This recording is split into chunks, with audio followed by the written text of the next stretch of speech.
यार इस बंदे का डाउनफॉल क्यों नहीं हो रहा? होगा भी नहीं, क्योंकि Dhruv Rathee is not a creator, he is a digital psychologist जो सिर्फ वीडियो नहीं हाईली एडिक्टेड वीडियोस बनाता है। आज का ये वीडियो दोस्तों आपकी जिंदगी का सबसे इंपॉर्टेंट वीडियो। लेकिन पता नहीं क्यों लोगों को लगता है कि ध्रुव तो कंट्रोवर्सीज करके ग्रो हुआ है, बट उन्हें इस बात का अंदाजा भी नहीं है कि ध्रुव के इन थंबनेल्स के पीछे कितनी डार्क साइकोलॉजी यूज होती है। और जब मैंने उसके पैकेजिंग को कम्प्लीटली डिकोड किया, आई वाज शॉक्ड। जहां हम नॉर्मली पैकेजिंग के अंदर टाइटल, थंबनेल और आइडिया को रखते हैं, वहीं ध्रुव के पैकेजिंग में टाइटल, थंबनेल, आइडिया के साथ इंट्रो भी कनेक्टेड होता है। लेकिन पैकेजिंग में इंट्रो कैसे आ सकता है? ये तो वीडियो के अंदर होता है ना। जब सौरभ जोशी इंडिया का नंबर 1 ब्लॉगर में आ सकता है, तो पैकेजिंग में इंट्रो क्यों नहीं आ सकता?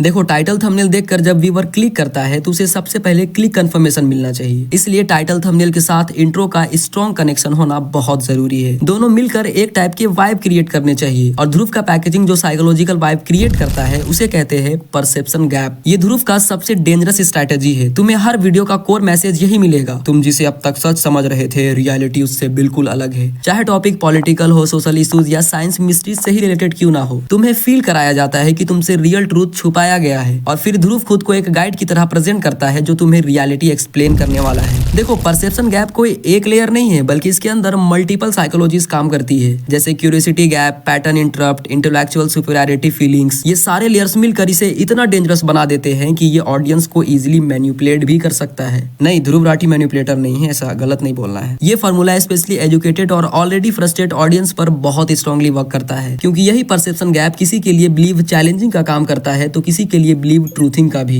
जिससे ऑडियंस दो ग्रुप में बट जाती है और दोनों ही ग्रुप वीडियो को एंड तक देखना चाहती है। और जो बिलीव ट्रूथिंग वाले ग्रुप होते हैं, ये लोग खासकर सिस्टम को लेकर काफी ज्यादा इनसिक्योर होते हैं। और जब ध्रुव इसे फुल एविडेंस के साथ प्रूफ करता है, तो वो इसे लॉजिकली कम इमोशनली ज्यादा वॉच करते हैं, क्योंकि उन्हें डोपामिन हिट जो मिलता है। देखो, ध्रुव परसेप्शन गैप का इस्तेमाल स्टार्टिंग से ही करता आ रहा, बट उनमें उतना व्यूज और सब्सक्राइबर्स में ग्रोथ नहीं दिखता है। अब ये मत कहना कि 2024 में इलेक्शन टाइम पर ध्रुव ने जमकर मोदी को क्रिटिसाइज किया, जिसकी वजह से उसे स्ट्रॉन्ग वायरलिटी मिली और उसके व्यूज और सब्सक्राइबर्स एक्सपोनेंशियली बढ़ गए। बस इसी वजह से आज के वीडियोस पर इतने ज्यादा व्यूज आते हैं। हाँ, ये फैक्टर भी है जिसके आगे हम बात भी करेंगे, लेकिन वायरल होना और वायरल बने रहने में फर्क होता है। देखो, ओल्डेस्ट वीडियोस में ध्रुव परसेप्शन गैप का इस्तेमाल सिर्फ वीडियो के अंदर करता था, लेकिन अब इसका इस्तेमाल पैकेजिंग पर भी करता है, जिसे कहते हैं रिफ्रेम फैमिलियर एनिमीज। ये एक्चुअली एक बहुत फंडामेंटल स्टोरी टेलिंग स्ट्रक्चर है, और सिर्फ ध्रुव राठी ही नहीं, ऑलमोस्ट हर मास कम्युनिकेटर इसका यूज करता है। जहाँ किसी भी टॉपिक में एक enemy, government, corporation, media, billionaire, scammer, propaganda, education system या फिर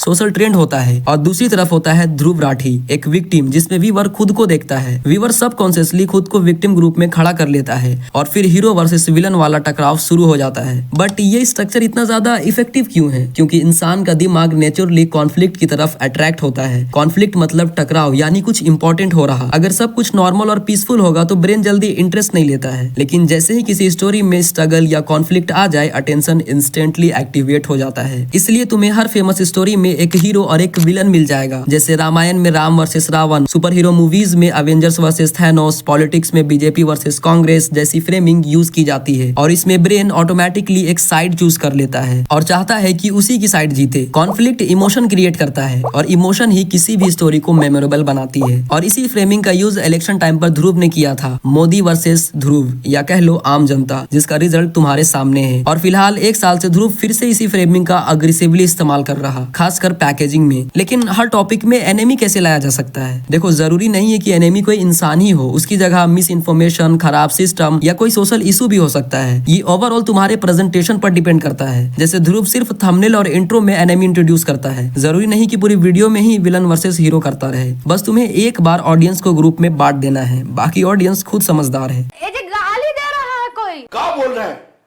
बहिन